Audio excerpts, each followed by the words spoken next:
저번 주에 저희 고린도후서 4장을 마쳤습니다. 고린도후서 4장 마지막에서는 겉사람과 속사람을 말씀하시면서 여기에서 우리가 빠질 수 있는 함정, 우리의 신앙에 있어서의 문제점들이 무엇인가, 이것을 함께 나누었습니다. 우리가 겉사람과 속사람이라는 이러한 말씀을 가지고 잘못하면 우리의 신앙을 이분법적으로 생각하게 될 수가 있다는 것입니다. 이분법적으로. 그래서 제가 저번 주에도 겉사람은 낡아가나 우리의 속사람은 날로 새로워집니다 라는 이 16절의 이 말씀을 가지고 어떤 분들께서는 겉사람을 낡아지게 만들어서 속사람을 새롭게 해라 라는 그러한 어떤 명령으로 바꿔서 읽는다라고 말씀을 드렸어요. 그럼에도 불구하고 이 16절은 그런 말씀이 아니죠. 겉사람은 낡아지면 질수록 속사람이 새로워진다라는 우리의 믿음의 자녀들이 살아가는 모습을 설명하는 것입니다. 조건이나 명령이 아닙니다. 고린도전서에서부터 계속해서 언급되는 것이 뭐냐면 이 당시의 초대교회를 공격하던 영지주의라는 사상이었습니다. 이제는 뭐 다 익숙하게 아실 것이라고 생각을 합니다. 고린도 교회에 또한 후서에서도 계속해서 사실은 중심이 되는 것이 이 영지주의로 공격당하고 있는 이 교회를 복음으로 다시금 설명하고 있는 내용이 고린도 전서와 후서에서 계속해서 일관적으로 나타나는 내용입니다. 자, 서신서가 기록된 배경을 한번 우리가 대략적으로 살펴보게 되면 크게 두 가지의 당시에 잘못된 치우친 가르침들이 있었습니다. 첫 번째는 율법주의, 유대주의에 입각한 율법주의, 그리고 두 번째로는 헬라 철학에 입각한 영지주의. 이 두 가지가 이 초대교회의 복음을 어지럽히는 그러한 두 가지의 큰 빗나간 사상들이었습니다.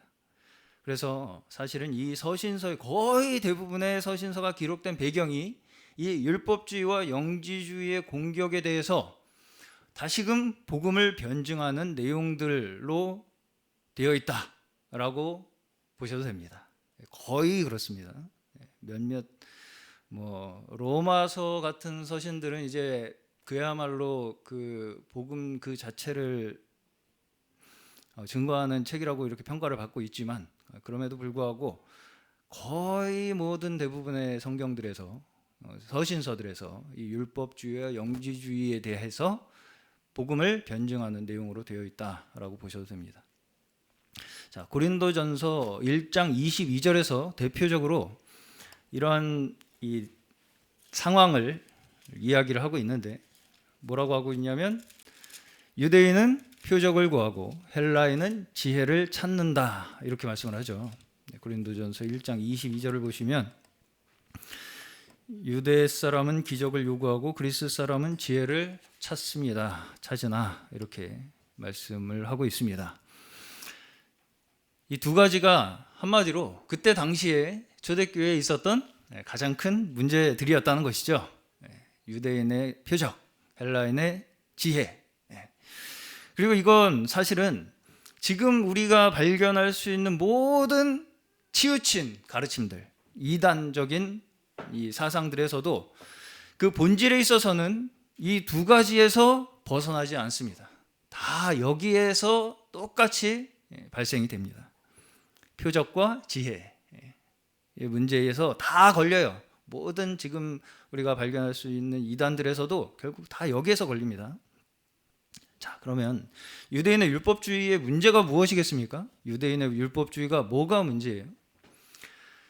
율법은 분명히 하나님께서 주신 선한 것입니다. 그렇죠. 율법은 선한 거예요. 그것을 지키라는 것도 하나님께서 하나님의 백성들에게 주신 명령입니다. 율법을 지키라는 것도. 그럼에도 불구하고 사도 바울은 율법주의를 표적을 구하는 신앙이다 이렇게 이야기를 하죠. 유대인은 표적을 구한다. 마태복음 16장에서 마찬가지로 예수님께서 악하고 음란한 세대가 표적을 구한다 이런 말씀이 나옵니다. 자, 그럼 표적이 무엇일까요? 표적? 저희가 사실은 작년 여름쯤 해서 이 주제를 가지고 수련회에서 요나서까지 우리가 함께 나누면서 이 표적이 무엇인가 이걸 말씀을 나눈 바가 있습니다. 자, 한마디로 다시 한번 말씀을 드린다면 유대인들이 구하던 표적이 무엇이었냐면 자신들이 하나님이 선택하신 민족이라는 것을 확인하는 것이 그들의 표적이었어요. 우리는 하나님이 선택한 민족이야.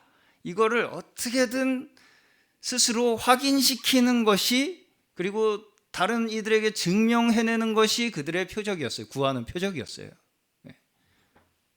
표적이었습니다. 그리고 이제 그들이 택함받았다라고 하는 그 택함받은 백성으로서의 증거가 율법이었죠. 율법을 하나님께서 주심으로써 그들과 언약을 맺고 그들이 하나님의 백성들이 될 것이다 라고 말씀을 하셨으니까요. 그것에 근거해서 그들은 자신들이 하나님께서 선택한 민족이다 라는 어떤 그 자부심을 가지고 그 표적을 붙들고 살아왔다는 거예요. 그들은, 유대인들은. 자, 하나님께서 이제 이스라엘에 율법을 주시고 시내의 산에서 언약을 맺으시죠. 시내의 산에서 율법을 주시고. 출애굽기 19장 5절 6절 함께 잠깐 보겠습니다. 출애굽기 19장 5절 6절.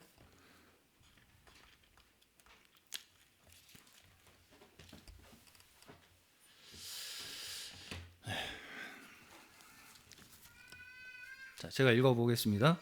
이제 너희가 정말로 나의 말을 듣고 내가 세워준 언약을 지키면 너희는 모든 민족 가운데서 나의 보물이 될 것이다. 온 세상이 다 나의 것이다. 그러므로 너희는 내가 선택한 백성이 되고 너희의 나라는 나를 섬기는 제사장 나라가 되고 너희는 거룩한 민족이 될 것이다. 너는 이 말을 이스라엘 자손에게 일러주어라. 아멘. 자, 여기가 이제 이스라엘 백성을 애굽에서 불러내시고 하나님께서 그들을 하나님의 백성으로 삼으시기 위해서 그들에게 하신 첫 번째 언약의 말씀입니다. 약속이에요. 자, 그럼에도 불구하고 여기에서 하나님께서 이들에게 하신 그 약속이라는 것이 시내산에서 갑자기 이스라엘 민족이 하나님이 보시기에 예쁘게 보여서, 갑자기 착하게 보여서, 그래서 이스라엘 백성들하고 그런 언약을 갑자기 맺으신 게 아닙니다. 아니에요. 자, 하나님의 약속이 그럼 어디서부터 시작되었는가? 하나님의 약속이 어디서부터 시작되었는가 한번 보겠습니다. 창세기 17장 5절에서 7절 한번 보겠습니다. 창세기 17장 5절에서 7절 제가 또 읽어보겠습니다.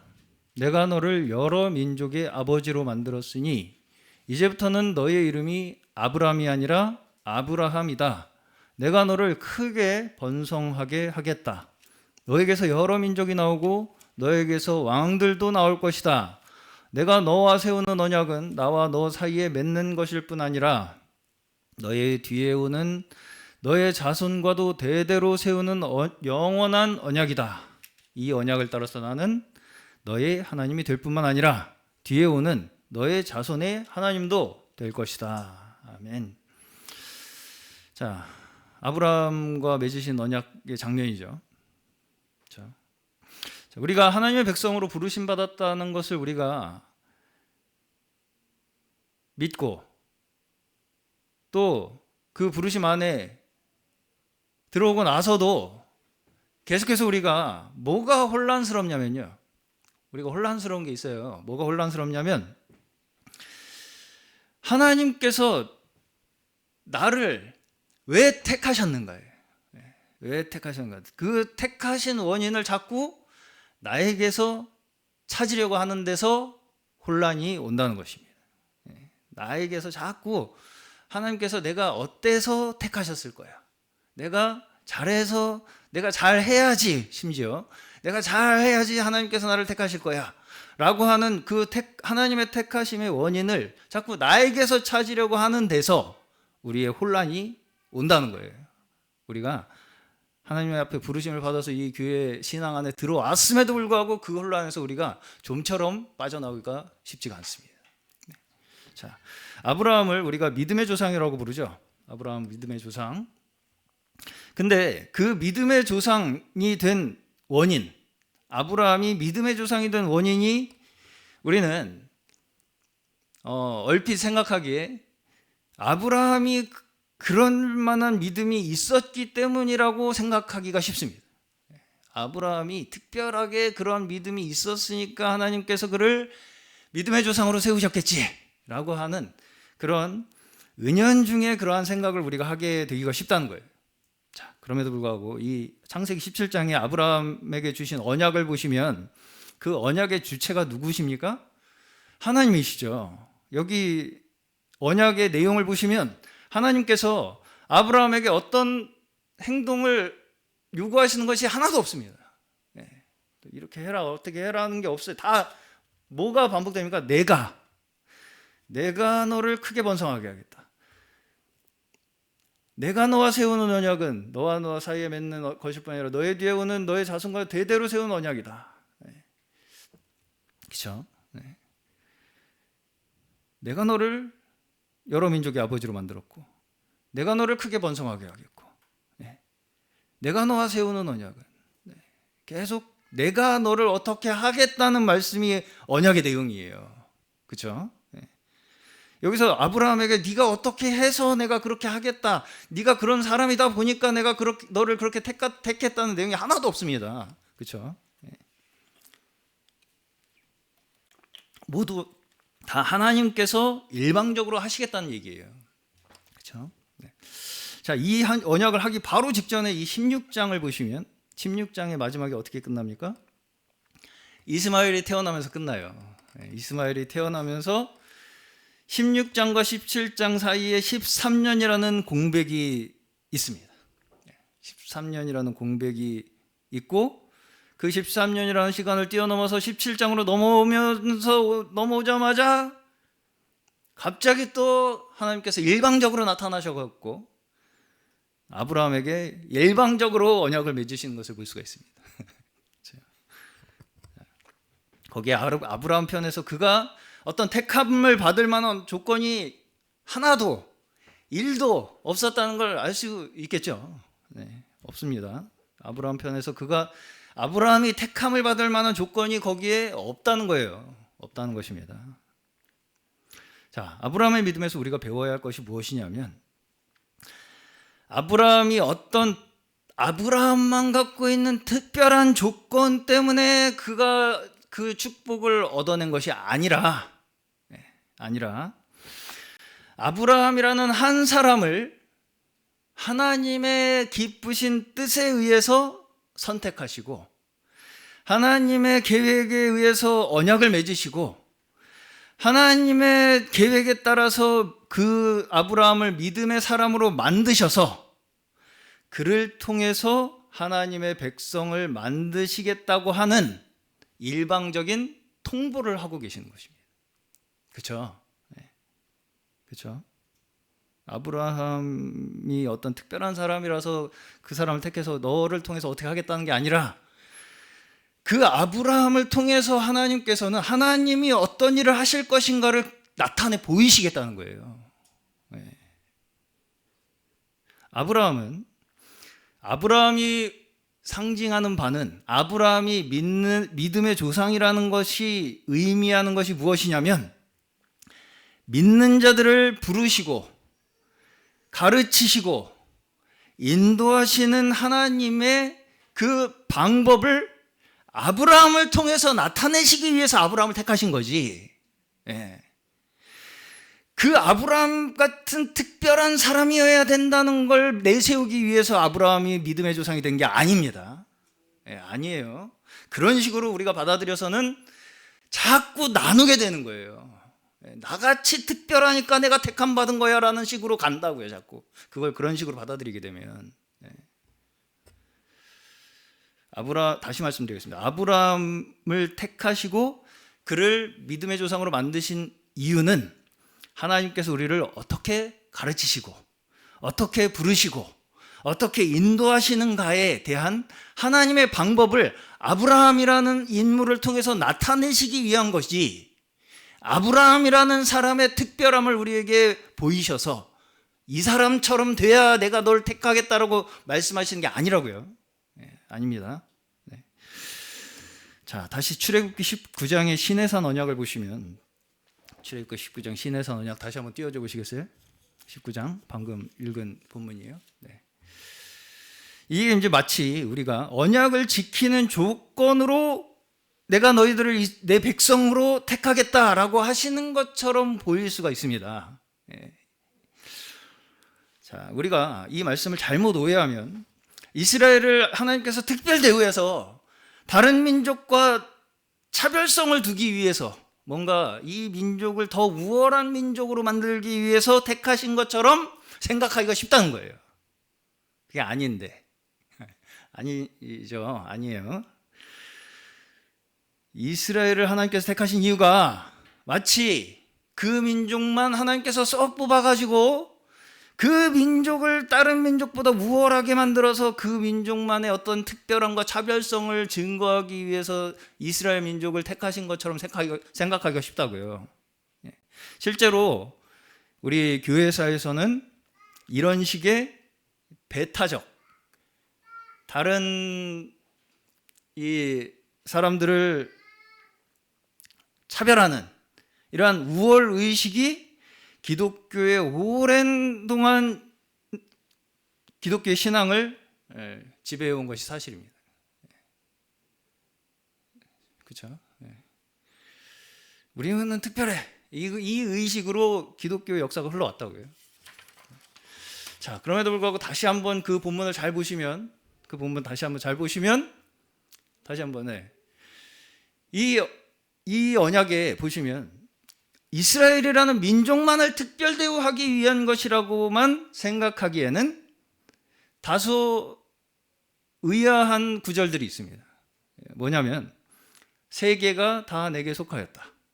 그죠? 세계가 다 내게 속하였다. 여기서는 세 번역이라서 온 세상이 다 나의 것이다. 이렇게 이제 5절 뒷부분에 나오고요. 그리고 또 하나, 제사장 나라가 될 것이라는 말씀입니다. 제사장 나라가 될 것이다. 그죠? 자, 제사장이 뭔가요? 제사장이 무엇입니까? 제사장이라는 직분 자체를 위해서 존재합니까?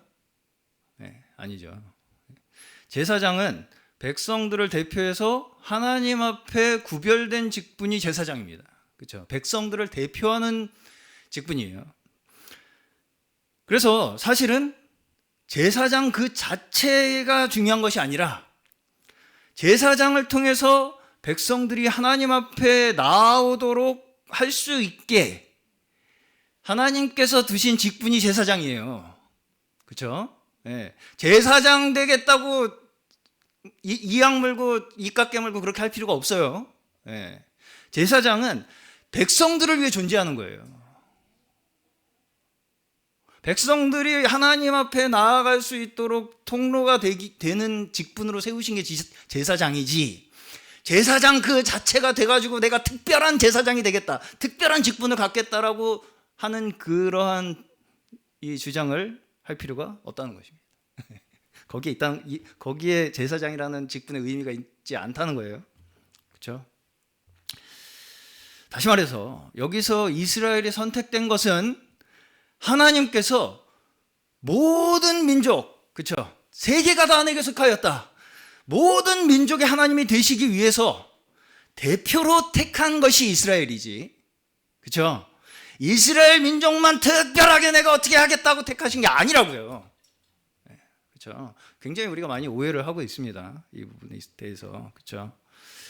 이스라엘이 선택된 것은 이 세계가 다 내게 속한 이 모든 민족의 하나님이 되시기 위해서 그들을 따로 택해서 그들을 이 모든 민족의 대표로 하나님 앞에 다른 민족들이 다 나아갈 수 있는 통로로 사용하시기 위해서 택하신 것이지, 이스라엘 민족만 어떻게 쏙 뽑아가지고 어떻게 하시기 위해서 이스라엘 민족을 뽑으신 게 아니라고요. 네, 아니라는 것입니다.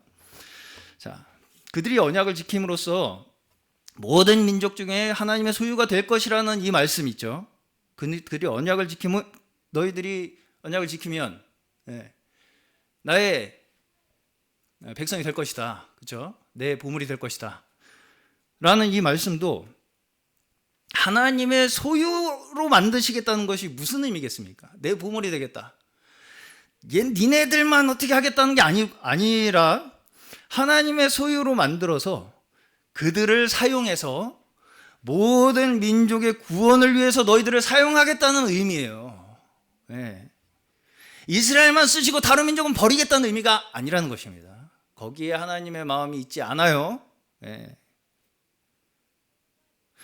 자, 이스라엘의 거룩함도, 이스라엘이 거룩해져야 함, 거룩함을 지켜야 하는 그 의미, 그 이유도 그들이 맡은 그 제사장 직분, 제사장 나라로서의 직분을 맡은 자들로서 마땅히 거룩해져야 하는 것이 그들의 의무이지, 그들이 다른 민족보다 조금 더 낫기 때문에 택하신 것이 아니라는 거예요. 이스라엘이 다른 민족보다 좀 더 나아서, 니들이 조금 그래도 다른 민족보다 조금 더 거룩해서 그래서 택하신 것이 아니라고요. 구약 역사를 계속해서 보시면 전혀 나을 게 없습니다. 이스라엘 백성이. 그렇죠? 네. 자, 우리가 택함 받은 의미를 잘 이해해야 합니다. 우리가 택함 받은 의미를 잘 이해해야 해요. 그런데도 자꾸 우리는 택함의 의미를 내가 다른 사람보다 좀 더 나은 것으로 내가 택함 받았다는 걸 자꾸 거기서 확인하려고 하면, 그렇게 우리가 자꾸 생각하는 것은 사실상 하나님께서 우리를 택하신 그 원래의 의미하고는 상관이 없는 일이 되어버립니다. 내가 다른 사람보다는 좀 나으니까 나를 택하셨겠지라고 하는 그 내가 택함 받았다라고 하는 그 조건을 자꾸 나에게서 찾으려고 하면, 그 생각은 사실은 하나님께서 우리를 택하신 이유하고는 상관이 없다고요. 결국 유대인들이 어땠습니까? 자신들만 택함 받았다고 하는 그 선민의식으로 교만에 빠졌죠. 결국은 그 교만이 예수 그리스도를 십자가에 못 박았습니다. 이것도 다 결국 뭐예요? 우리만 하나님께서 택하셨다로, 특별하게 택하셨다라고 하는 오해에서 비롯된 것입니다. 그렇죠? 네. 우리만 하나님께서 택하셨어, 우리만 이뻐해가지고, 거기서 그러한 이 오해에서 비롯된 것이 그들의 교만이었고, 그 교만이 결국은 예수 그리스도를 십자가에 못 박는 결과까지 낳게 된 거라고요. 자, 결국은 유대인들이 표적을 구한다는 것은 자기들만 택함 받았다고 하는 그 자기들만의 특별함을 증명하려고 한다는 의미가 유대인들이 구하는 표적이라는 것입니다. 유대인들의 표적은 우리만 특별해, 그 증명을 자꾸 자기들 스스로의 조건에서 찾으려고 하는 거, 그게 표적이라고, 유대인의 표적. 그리고 우리가 뭔가 다른 사람들보다 뭔가 좀 더 나은 게 있어서 우리만 특별히 택감 받았다라고 하는 그 생각들이 결국은 마태복음에서는 악하고 음란한 세대가 구하는 것이 표적이라고 그렇게 말씀을 하시는 거예요. 내가 다른 사람보다 더 낫기 때문에 하나님께서 우리를 택하신 거야 라고 하는 이런 생각이 악하고 음란한 생각이라는 거예요. 자, 그러면 헬라인의 지혜는 무엇이겠습니까? 헬라인의 지혜, 자신의 깨달음의 구원의 궁궐을 두는 게 헬라인의 지혜예요. 영지주의, 한마디로 자기의 깨달음의 구원의 근거가 있다, 이렇게 생각하는 게 영지주의입니다. 그래서 영지주의는 뭔가 깨달음의 경지에 내가 오르는 것에 그 중점을 두고 있어요. 내가 뭔가를 깨달음의 경지에 오르는 거, 알았다 이제, 이런 거. 그래서 그 사람의 깨달음의 수준, 지식의 수준에 따라서 그 사람의 영적인 어떤 성숙도가 결정된다라고 이렇게 생각을 합니다. 영적인 성숙도가 그 사람이 얼마나 깨우쳤냐, 깨달았냐, 뭔가 더 이렇게 경지에 올랐냐. 이게 심지어 저희가 듣기에도 이상하게 들리지 않는 면이 있을 정도로 영지주의는 지금 우리에게도 엄청난 영향을 주고 있습니다. 뭔가 아는 것이 그 사람의 수준을 결정하는 거 아니냐라는 생각이 은연중에 우리에게도 어느 정도 있을 수가 있어요. 자, 그러다 보니까 이 영지주의는 물질과 정신을 나누게 됩니다. 물질은 악하고 정신은 선하다, 이런 이분법적인 신앙을 가지게 만들어요. 물질은 악하고 정신은 선하다. 그리고 이제 유대인의 표적과 헬라인의 지혜라는 이 두 가지에서 공통적으로 나타나는 문제가 무엇이냐? 그것이 곧 이분법으로 생각하게 만드는, 이 세상을 이분법적으로 생각하게 만드는 결과를 가지고 온다는 거예요. 이 두 가지가 다. 뭘 중심으로 가르릅니까? 나를 중심으로 다른 사람을 계속해서 갈라내는 게 유대인의 표적. 그렇죠? 유대인은 뭘로 나눕니까? 민족적 정체성. 우리만 특별하게 선택받았다, 이걸로 딴 사람하고 나를 계속 나누죠. 헬라인은 지식의 수준. 나는 특별한, 니들이 모르는 특별한 걸 알아, 나는. 이거 가지고 계속 나누죠. 계속 나누는 것입니다. 이렇게 나누는 결과를 가져오는 거예요. 유대인의 표적과 헬라인의 지혜, 공통적으로 계속해서 나눕니다. 뭔가를 나눠요, 계속. 영과 육도 나누고 계속 나눕니다. 그래서 이게 제가 고린도 전서 15장의 부활장에서도 제가 드린 말씀이지만, 부활에 대해서도 우리가 오해하지 않아야 할 게, 영지주의는 영만 부활한다 라고 주장을 했어요. 뭔가 영적인 어떤 우리가 이 존재가 되어가지고 영으로 부활하는 거다, 이런 식의 이제 사상이 영지주의 사상입니다. 그러나 우리는 어때요? 몸이 다시 사는 것을 믿는 신앙이 우리의 신앙입니다. 이게 몸이 다시 사는 것을 믿지 아니하면 어떤 결과를 가져오냐? 이 현실에 관심이 없어져요. 그래서 영지주의가 그렇게 되는 것입니다. 자, 왜 이렇게 자꾸 나누게 되겠습니까? 우리가 왜 자꾸 나눠요? 뭔가를 계속 나눠. 딴 사람하고 나누고, 정신과 육체도 계속 나눠요. 왜 나누느냐? 자신이 결국은 남보다 조금 더 나은 존재라는 것을 증명하고 싶어서예요. 내가 남보다 좀 더 낫지 그래도. 이걸 계속 증명하고 싶어서, 내가 남보다 좀 더 나아서 선택됐다는 걸 증명하고 싶어서, 그걸 확인하고 싶어서, 그래서 나누는 거예요, 계속. 그래서 넌 못하니까, 넌 선택 안 받았으니까, 넌 모르니까, 이걸로 계속 쳐내면서 나만 꼭대기로 올라가는 거예요, 점점.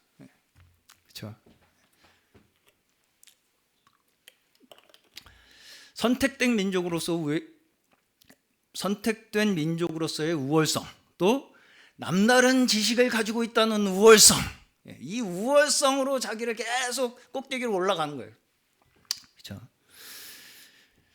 그래서 이제 영지주의에서는 주로 영과 육을 이렇게 나눠서 영만 구원받으면 육은 아무래도 상관없다라고 하는 이러한 신앙의 태도를 가지게 됩니다.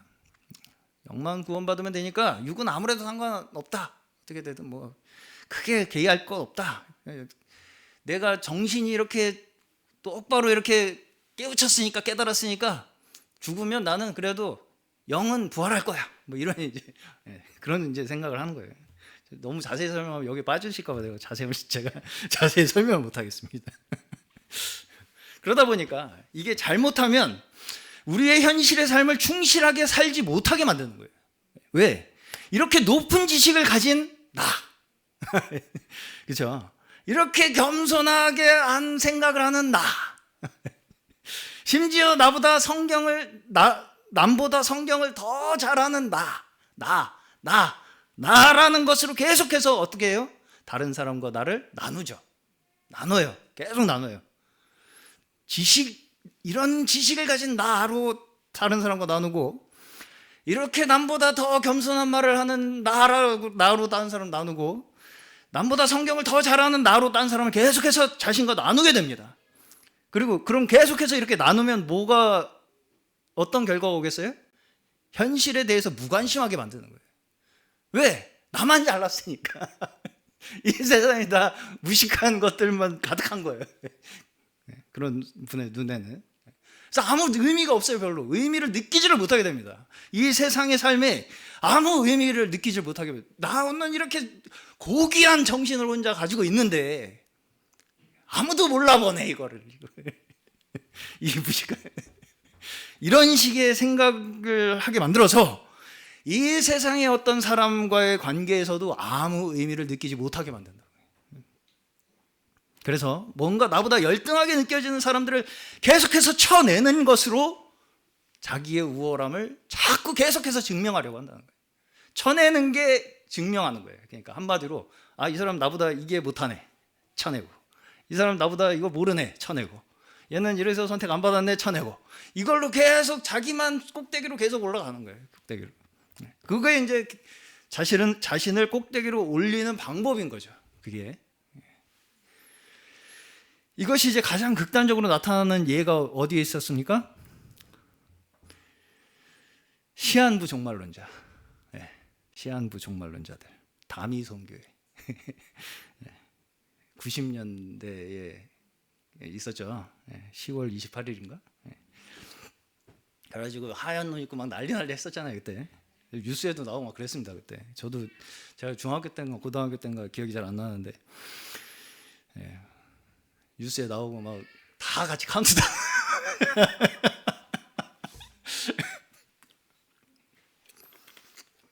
근데 이제 제가 그 단체에서 계셨던 분이 인터뷰한 영상을 한번 본 적이 있어요. 근데 이제 그 인터뷰한 분이 그때 당시에 이제 불발된 현장에 계셨던 분이었어요. 휴거 불발 사태. 근데 그분이 이야기하시기에 어땠냐면 그 단체 내에서만큼은 먼저 하세요. 정말 사랑과 은혜가 넘치더라. 정말 사랑과 누구보다 하나였다는 거예요. 그 내에서는 다툼이 없고 다 양보하고 서로 그렇게 그냥 서로 좋을 수가 없다는 거예요. 그때 당시에 그 단체 내에서만큼은 우리끼리 갈 거니까. 그죠? 휴가 낼 거니까. 그만큼 그렇게 자기도 그런 경험을 해본 적이 없었다는 거예요. 자, 그럼에도 불구하고 뭐가 문제입니까? 뭐가 문제겠어요? 현실이 사라져버린 겁니다. 그들에게 현실이 사라져버렸어요. 자기들은 이미 현실은 아무 의미가 없어져 버렸어요. 그렇죠? 그래서 가족이고 친구고 다 팽개치고, 그렇죠? 집 가산 다 털어가지고 교회에다 다 내버리고, 그렇죠? 자기들끼리 천국 가는 것만 남은 거예요, 이제. 자기들끼리 천국 가는 것만 남은. 이게 현실입니다. 이게 현실이에요, 이게. 현실을 버리게 만드는 것이 이 교만이라는 거죠. 교만이라는 거예요. 자기만의 우월성, 이런 것들이 스스로를 교만하게 만들어서 현실을 버리게 만드는 거예요. 극단적으로 나타나는 일들이 그러한 이제 이단에서 나타나는 현상들이죠. 휴거를 믿지 않는 가족, 친구, 주변 이웃들은 다 뭐예요? 불구덩이에 들어갈 지옥 새끼들, 지옥 자식들이고, 그렇죠? 자기들만 천국했다고 거기 모여가지고 그렇게 꽁냥꽁냥 특별 대우 받겠다고. 그게 하나님께서 우리에게 주신 믿음이겠습니까? 그게 하나님께서 우리에게 주신 믿음이겠어요? 그 이기적인 게?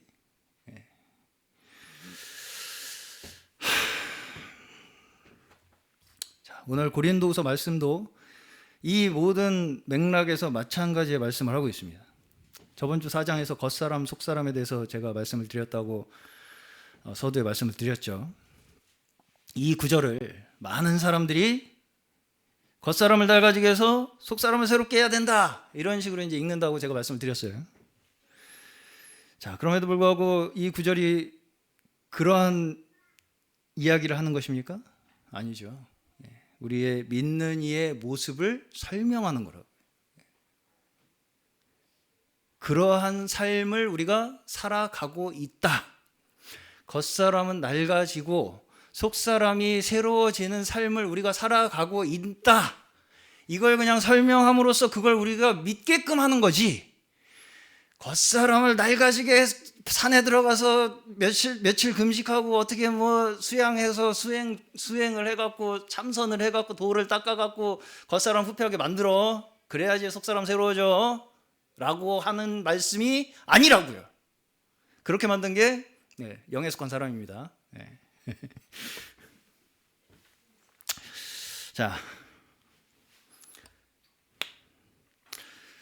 이 말씀은 현실에서 우리 믿는 이들이 가진 양면성을 설명하는 구절이에요. 자, 오히려 우리 믿는 이들은 우리의 삶에서 벌어지는 이중적인 현실을 받아들여야 한다는 것이 우리의 믿음에 필요하다는 거예요. 이중적인 현실. 조금 더 설명을 드려보겠습니다. 자, 열심히 해서 겉사람을 처리해라. 그래야 속사람이 새로워진다 하는 이 수행의 방법이 아니라는 거예요. 아니라는 것입니다. 그리고 이제 오늘 5장에서는 이 겉사람과 속사람을 또 다른 용어로 설명을 하고 있는데, 장막집, 땅에 있는 장막집과 하늘에 있는 영원한 집으로 대조를 하고 있습니다. 4장에서 겉사람과 속사람이라고 하는 이 말씀을 5장에 넘어와서는 땅에 있는 장막집과 하늘에 있는 영원한 집으로 계속해서 같은 이야기를 이어가고 있다고요. 자, 이 말씀도 우리가 잘못 이해하면 땅에 있는 장막집은 아무 의미 없으니까 내다 버리고 벗어버리고 하늘에 있는 영원한 집만 생각하고 살면 된다, 이렇게 받아들이기가 쉽습니다. 그거 아닙니다. 근데 아니에요. 자, 이 말씀의 맥락을 잘 살펴보시면 그런 의미가 아니라는 것을 잘 아실 것입니다. 자, 2절에서부터 뭐라고 말씀합니까? 5장 2절에서부터 덧입기를 사모한다고 말씀하죠. 덧입기를 사모한다. 그렇죠? 우리는 하늘로부터 오는 우리의 집을 덧입기를 갈망하면서 이 장막집에서 탄식하고 있습니다. 4절에서는 보다 더 직접적으로 표현을 하는데요. 벗고자 함이 아니고 덧입고자 하는 것이다, 이렇게 얘기를 하죠. 4절 다시 보시면 우리는 이 장막을 벗어버리기를 바라는 것이 아니라 그 위에 덧입기를 바라는 것입니다. 너무 분명하게 얘기하죠. 이 이중성이 우리의 삶에 있다고요. 우리 그리스도인들의 삶에. 여전히 우리의 몸에 있는 이 땅에 있는 장막집의 삶이 있고, 그럼에도 불구하고 우리의 영원한 하늘에 있는 영원한 집, 이것으로 우리가 덧입어가는 이 삶이 우리의 그리스도인의 삶이라고요. 왜 이렇게 한다는 거예요? 죽을 것이 생명에 삼킨 바 되게 하려고. 우리 죽을 것이 생명에 삼킨 바 되게 하려고. 자, 여기에서 장막을 떠올리면 뭐가 생각이 나십니까? 장막. 이스라엘 백성들의 광야 생활이 생각나죠. 이스라엘 백성들이 광야 생활에 장막 생활을 했었던 그 장면이 생각이 납니다. 자, 물론 그들이 바라는 것은 약속의 땅 가나안에 들어가는 것이었죠. 그것이 그들의 소망이었습니다. 자, 그러면 광야는 아무 의미가 없는 저주입니까? 그렇게 생각한다는 거예요. 근데 우리가 잘못하면 광야는 그럼 아무 의미가 없는 저주뿐이에요. 광야 생활은. 물론 광야 생활이 그들의 불순종으로 말미암아서 광야에서 오랜 시간을 머물러야 했던 것은 사실입니다. 그렇죠? 그럼에도 불구하고 그 과정이 하나님께서 이스라엘 백성들을 기르시고 가르치시고 빚어가시는 없어서는 안 될 과정이라는 것을 우리는 반드시 기억해야 되는 거예요. 이 광야 생활이라는 것이 이 이스라엘 백성들이 그 기간 동안 하나님의 백성들로 빚어지고 배우고 가르쳐지는, 길러지는 성장하는 그 없어서는 안 될 과정이라는 것을 우리는 잊어서는 안 된다는 거예요. 예. 자, 우리는 축복과 저주를 자꾸 우리 기준에서 이분법적으로 나누려고 합니다. 이건 축복, 이건 저주. 광야는 저주, 가나안은 축복. 가나안은 축복이었습니까? 내가 하는 일은 다 하나님의 뜻이고 내 일에 따르지 않으면 다 저주다. 뭐 이런 이분법적 관점으로 자꾸 사람들을 나누게 된다고요. 잘못하면. 네. 자, 그럼에도 불구하고 우리가 이 땅에서 하는 일은 모두 사실상 뭐예요? 장막 생활이죠. 무너질 장막집입니다. 이 땅에 무너질 장막집이에요. 우리가 이 땅에서 하는 어떤 일도 무너질 장막집이에요. 네. 그러면 뭐예요? 결국은 우리를 빚어가시는 하나님께서 허락하신 과정들이라는 거죠.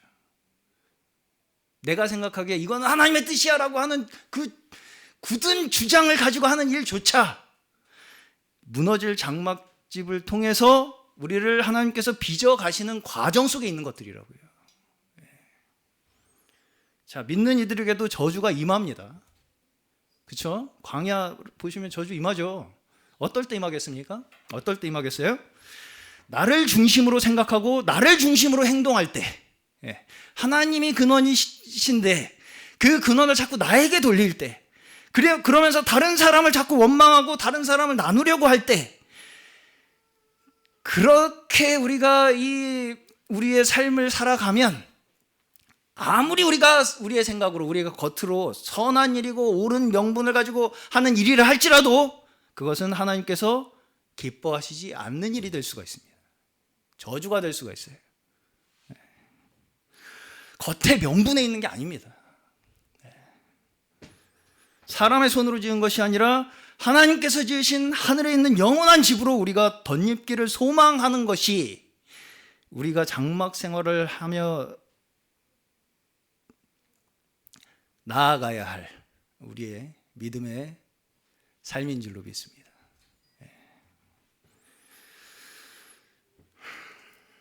그렇죠? 네.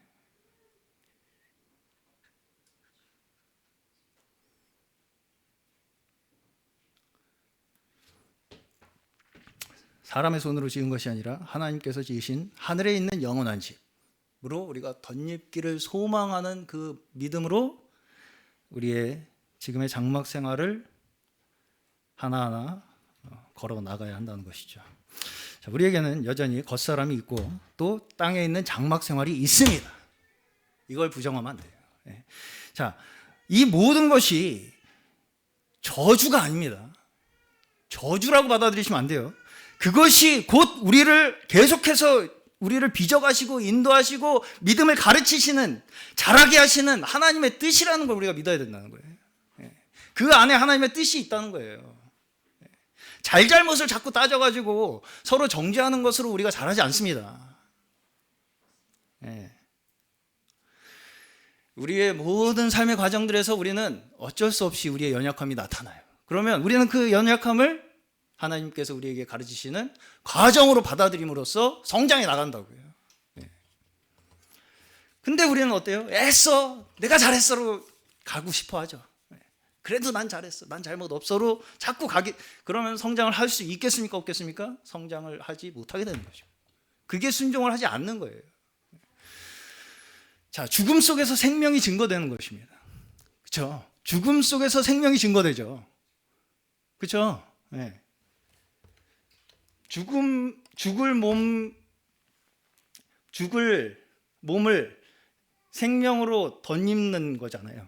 네, 그렇죠? 네. 어둠에서 빛이 나타나는 거죠. 네. 죄가 더한 곳에 은혜가 넘치도록 하시죠. 이게 하나님이 일하시는 원리라는 거예요. 네. 그렇죠? 네. 난 죄 없어. 그런 사람은 죄 지은 사람이라고 말씀하시죠, 성경에서. 난 죄 없어. 난 이제 죽음도 없고, 난 이제 어둠 없어. 이런 사람이 죄 지은 사람이라고요. 모르는 사람이라고요. 네. 자, 현실을 무시하고 나는 이제 끝났다, 나에겐 더 이상 저주란 없다, 나는 다 됐다라고 하는 사람은 하나님의 징계로 받지 못하고 하나님의 말씀으로 듣지 못하게 되는 저주에 빠지게 되는 것입니다. 네. 죽음을 죽음 자체로 받아들여야 돼요. 우리의 겉사람을 있는 그대로의 겉사람을 우리가 받아들여야 한다는 것입니다. 땅에 있는 장막 생활을 하나님께서 우리를 가르치시는 말씀으로 받아들여야 한다는 거예요.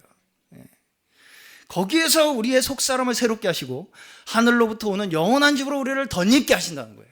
그 과정들을 통해서.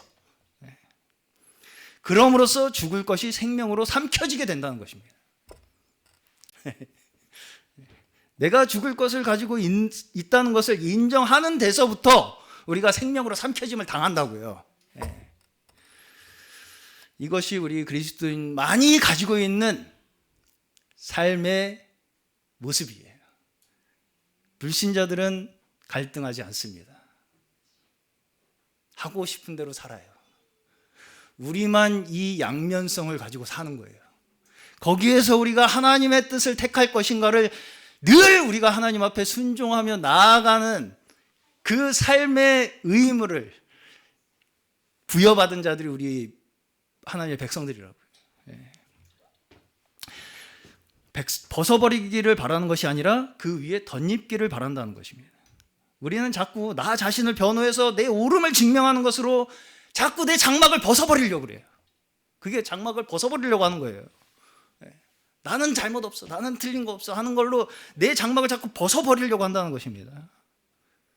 그러나 바울은 자신을 변호하고 억지로 자신의 연약함을 벗어버리는 것으로 자신을 보호하려고 하지 않습니다. 그것이 하나님께서 우리를 택하시고 우리를 사용하시는 조건이 아니라는 거예요. 나 스스로를 나는 완벽한 사람이라고 주장하는 것이 하나님께서 나를 택하시고 하나님께서 나를 사용하시는 조건이 되는 것이 아니라는 것입니다. 아니라는 거예요. 자, 주님께서는 예수 그리스도께서는 하늘 영광을 버리시고 육신을 입고 우리에게 죄인의 모양으로 오셨죠. 성육신의 모습을 가지고 우리에게 오셨어요. 종의 형체를 가지고 오셨어요. 자, 우리가 하나님의 정말 진정 택하신 자들이라면, 하나님의 교회라면 우리는 어떤 사람들이라고요? 모든 민족의 복이 되게 하시기 위해서 제사장으로 택하신 자들이에요. 우리만 어떻게 여기 모인 사람들만 어떻게 잘 해가지고 우리만 올라가자. 그럼 되겠습니까? 안 되겠습니까?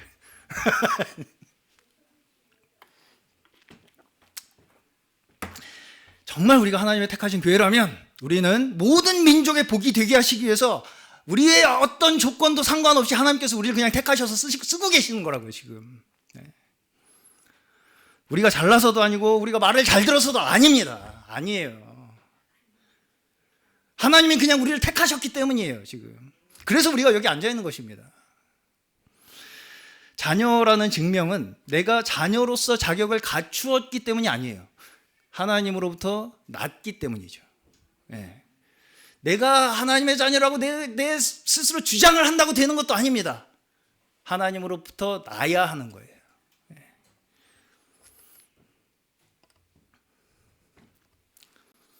자녀의 믿음은 하나님께서 나를 부르시고 기르시고 인도하시고 돌보실 것이라는 믿음이에요.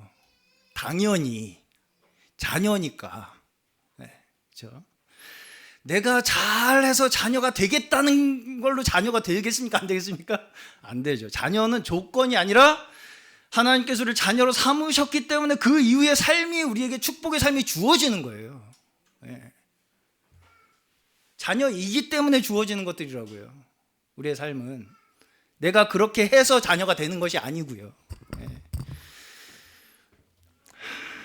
자, 우리의 마음속에 성령의 인치심으로 오직 하나님께서 우리를 일방적으로 만들어가고 계심을 믿으시기 바랍니다. 모든 인생의 과정에 일일이 하나님께서 관여하셔서 지금도 우리를 가르치시고 인도하고 계심을 믿는 자들이 하나님의 자녀들인 줄로 믿습니다. 이 믿음이 저희 가운데 가득하시기를 정말 간절히 축원합니다.